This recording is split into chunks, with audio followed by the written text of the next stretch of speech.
আয়াত কোথায় যাচ্ছ? আমি হচ্ছে মেহেদি তুলতে যাচ্ছি। মেহেদি তুলতে যাচ্ছ? মেহেদি গাছ কোথায়? ওই গায়ে ও হ্যাঁ, মেহেদি গাছ। এই তো আয়াত মেহেদি উঠাচ্ছে। এই তো এবার বাসায় যাই। তাই? হ্যাঁ। এখন বাসায় চলে যাচ্ছ? হ্যাঁ, যাও।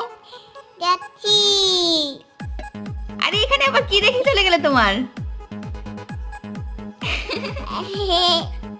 নিয়ে নিয়েছো? হ্যাঁ, এখন কোথায় যাচ্ছ? এখন ঘরে যাচ্ছি। ঘরে যাচ্ছ? হ্যাঁ সিঁড়ি দিয়ে উঠতে পারছো? হ্যাঁ আয়াত সিঁড়ি দিয়ে উঠছে। এখন চলে যাবে ওর রুমে, গিয়ে একটা ঝুড়ি নিবে, ঝুড়িতে মেহেদি ঢালবে। হ্যাঁ। এই তো আয়াত দরজা খুলে ফেলেছে, এখন এসেছে। এখন কি করবা? এখন মেহেদি রাখবা? হ্যাঁ, এই তো ঝুড়ি নিয়ে বসে পড়েছে আয়াত মেহেদি রাখার জন্য। হ্যাঁ, ভালো লাগছে? হ্যাঁ।